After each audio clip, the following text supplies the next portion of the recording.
सुन रहल छी सोनी चौधरी जी के मधुर स्वर में सुंदर संगीत, जिनकर रचनाकार छथि श्री विनय कुमार झा बनर्जी और संगीतकार छथि श्री मिथिलेश झा। किए हमरा सो भेलू नाराज सजना, किए हमरा सो भेलू नाराज सजना, करू जी भर के हमरा सो प्यार सजना, किए हमरा सो भेलू नाराज सजना, किए हमरा सो भेलू नाराज सजना, करू जी भर के हमरा सो प्यार सजना, करू जी भर के हमरा सो प्यार सजना।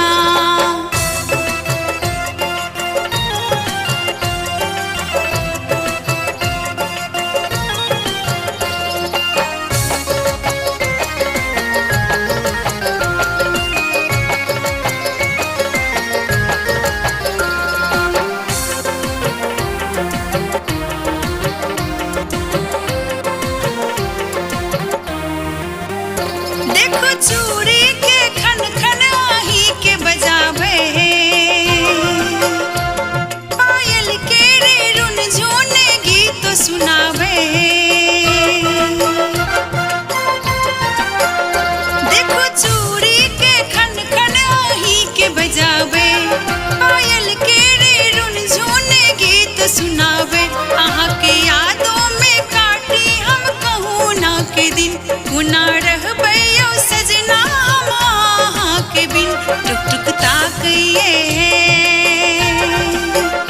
टुक टुक ताकइए सुलहो श्रृंगार सजना,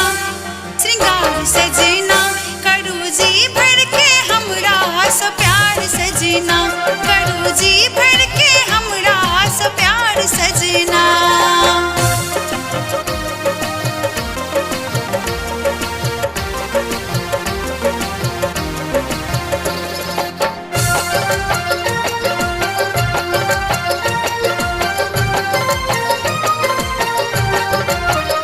थोड़क लाली बिहुसैये आही के याद का, आँखि का काजर था कल बाटे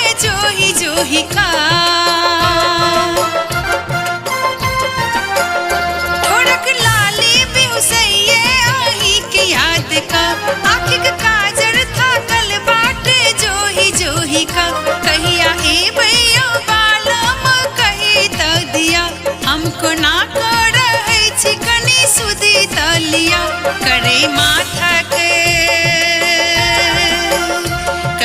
माथक सिंदूर इंतजार सजना,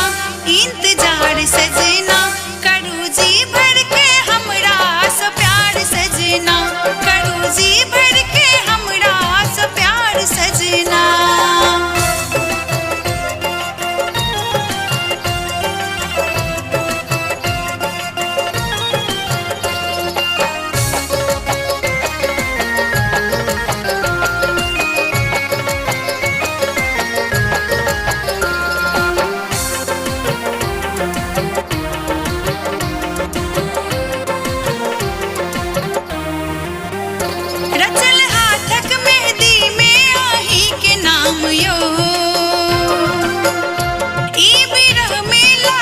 छूट जायत प्राण यो,